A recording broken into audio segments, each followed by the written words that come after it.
नमस्कार दोस्तों, स्वागत है आपका मेरे YouTube चैनल पर देसी इंग्लिश सेंटर पर। तो हर बार की तरह मैं आपके लिए एक मोरल स्टोरी लेकर गया हूँ जो एक इंग्लिश की शॉर्ट बी स्टोरी है ये। तो हर बार की तरह आपको इसमें अच्छे अच्छे न्यू वर्ड सीखने के लिए मिलेंगे। और जो भी न्यू स्टूडेंट हैं या जिन पर अभी इंग्लिश नहीं आती है पढ़नी या जिन्होंने अभी इंग्लिश को पढ़ना स्टार्ट किया है, ये स्टोरी उनके लिए बहुत ही अच्छी है। क्योंकि इसमें अधिकतर आपने देखा है, इसमें बहुत छोटे छोटे सेंटेंस लिए गए हैं। तो जब हम शुरुआत करते हैं इंग्लिश पढ़ने की, इंग्लिश सीखने के लिए, तो हमें छोटे छोटे सेंटेंस से ही शुरुआत करनी पड़ती है। तो सबसे पहले देखते हैं स्टोरी का जो टाइटल है वो क्या है। वो है म्यूचुअल अंडरस्टैंडिंग।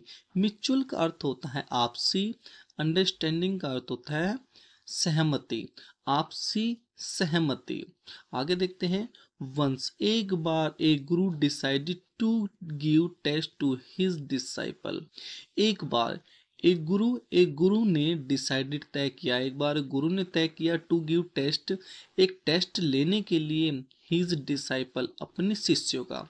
एक बार एक गुरु ने अपने शिष्य का टेस्ट लेने के लिए तय किया। सो इसलिए he called his 20 disciples for having meals. So इसलिए ही डिसाइडेड, उसने बुलाए, हिज 20 डिसाइपल, अपने 20 शिष्य बुलाए। किसने? जो गुरु था उसने अपने 20 शिष्य को बुलाया फॉर हैविंग मील, खाना खाने के लिए। ठीक है भाई। The Guru divided them in two groups of 10 boys each. अब देखते हैं। द गुरु डिवाइडेड, गुरु ने बांट दिया, देम उन्हें, गुरु ने उन्हें बांट दिया into group of 10 boys each. यानी कि प्रत्येक ग्रुप में उसने क्या कर दिया, दो ग्रुप बांट दिए और दोनों ग्रुप में कितने वो रखे लड़के, 10 बॉयज।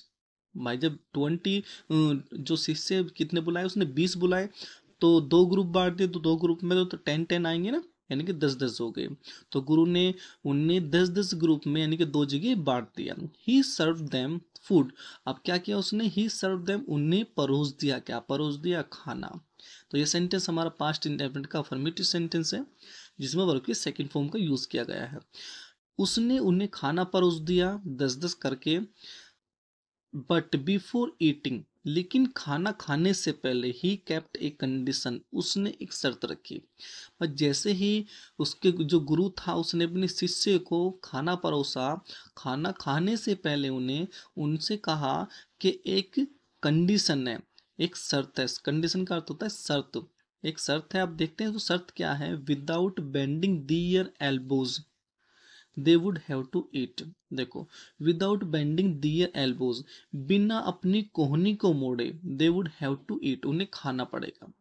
और ये कैसी शर्त होगी? देखो, वो कह रहा है गुरु कि तुम्हें जो शिष्य जो हैं उन्हें बिना कोहनी मोड़े उन्हें खाना पड़ेगा।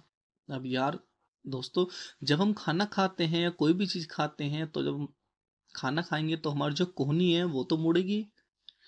तो इसी बात को कह रहा है गुरु कि तुम्हें बिना कोनी मोड़े हुए खाना खाना पड़ेगा।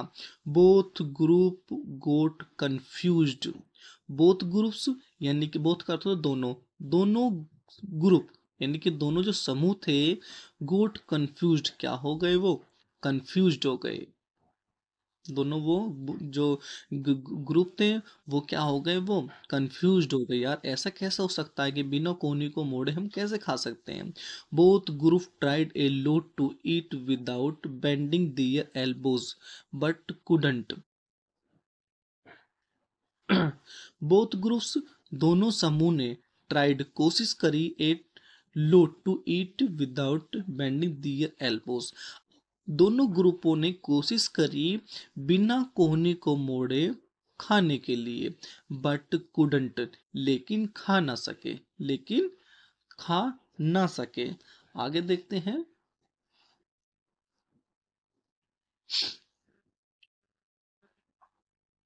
The food got scattered hither hither and thither. देखो, got, sorry, food got scattering, खाना बिखर गया। खाना बिखर गया, कहाँ बिखर गया? Hither and thither. ये जो हीथर एंड थीथर है इसका अर्थ होता है इधर उधर। ठीक है भाई, आप इसे लिख सकते हो। हीथर एंड थीथर का अर्थ होता है इधर उधर। तो खाना जो था वो इधर उधर बिखर गया। स्कैटरिंग का अर्थ होता है बिखर जाना। भाई ऐसे कैसे हो सकता है कि खाना बिना कोनी मोड़े कोई खाएगा तो वो तो सही से मुंह में जाएगा नहीं।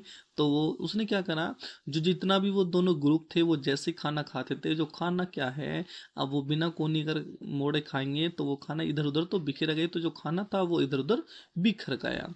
द फर्स्ट ग्रुप बॉयज, यानी कि पहले ग्रुप के लड़कों ने कीप ट्राइंग, कोशिश करते रहे। वो जो पहले के जो ग्रुप के लड़के थे वो कोशिश करते रहे, but after a short decision, लेकिन एक छोटे से डिसीजन के बाद, डिसीजन होता है फैसला, लेकिन एक छोटे से फैसले के बाद द सेकंड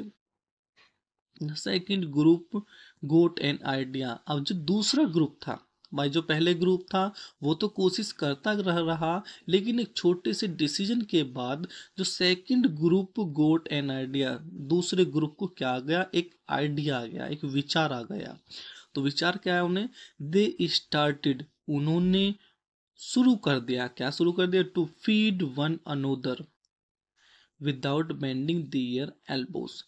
उन्हें उन्हें एक आइडिया आया और उन्होंने शुरू कर दिया एक दूसरे को खाना खिलाना, विदाउट बेंडिंग दियर एल्बोस, बिना अपनी कोहनी को मोड़े। भाई देखो आपको एक मैं वो दिखा रहा हूँ, जब हम दूसरे को खाना खिलाते हैं, आप देख सकते हो पिक्चर में, जब हम दूसरे को खाना खिलाते हैं तो उसमें कोहनी नहीं मुड़ती। तो अब क्या करा उन्होंने, जो दूसरा ग्रुप था उन्होंने एक दूसरे को खाना खिलाना शुरू कर दिया। भाई दूसरे को खाना खिलाएंगे तो हमारी कोहनी तो मुड़ेगी नहीं, तो उन्होंने एक दूसरे को खाना खिलाना शुरू कर दिया। एंड कंप्लीटेड दियर टास्क, और उनका काम जो था, उनका जो कार्य था वो पूरा हो गया। द गुरु बीकेम हैप्पी, गुरु क्या था, गुरु वो खुश हो गया, टू सी, देख कर, दैट हिज डिसाइपल, अपने शिष्य को, भाई जो गुरु था अपने शिष्य को देखकर खुश हो गया कि जैसा मैंने कहा था कि को बिना कोनी मोड़े खाना खाना है, लेकिन वो ऐसा ही करने हैं। तो उनका जो गुरु था वो क्या हो गया, वो खुश हो गया। हैड पास टेस्ट, और क्या कर दिया, जो उनके शिष्य ने क्या कर दिया, जो टेस्ट था वो पास्ड कर दिया, यानी कि वो सफल कर दिया। ये जो सेंटेंस है हमारा, the disciple has passed test, यानी कि जो शिष्य थे उन्होंने टेस्ट को पास कर लिया था। ये जो सेंटेंस है, ये सेंटेंस हमारा पास्ट परफेक्ट का सेंटेंस है, जिसमें हेड के साथ वर्ब की थर्ड फॉर्म का यूज किया जाता है। तो उनके जो शिष्य थे उन्होंने जो टेस्ट को पास कर लिया, एंड बीकेम अवेयर, और क्या हो गए, वो सतर्क हो गए, that mutual understanding among A group. अब उनके ग्रुप में कोई आपसी आपसी कोई सहमति हो तो can solve the toughest of task of life, वो जिंदगी का कड़े से कड़ा, यानी कि कठिन से कठिन कार्य को क्या कर सकते हैं, वो सोल्व कर सकते हैं। यानी कि जो ग्रुप था, अब उनकी जो आपसी जो सहमति थी उसके कारण वो क्या कर सके, अब कितना भी कठिन से कठिन कोई काम आए जिंदगी में उसे भी क्या कर सकते हैं, वो सोल्व कर सकते हैं। ठीक है भाई, तो इससे देखते हैं कि इससे मोरल क्या मिलती है हमें। Moral, the through mutual understanding even toughest task can be solve. इसका अर्थ ये हुआ कि आप जो आपसी सहमति है उससे कि अधिक से अधिक टफ, यानी कि कठिन से कठिन कार्य भी सोल्व किया जा सकता है। ठीक है भाई, तो टफेस्ट का अर्थ होता है कठिन से कठिन, यानी कि सबसे ज्यादा जो काम है वो भी क्या हो सकता है, सोल्व हो सकता है, यानी कि आपसी सहमति से। सो तो दोस्तों यदि वीडियो आपको पसंद आई है तो वीडियो को लाइक करें और चैनल को सब्सक्राइब करें। So thanks for watching this video.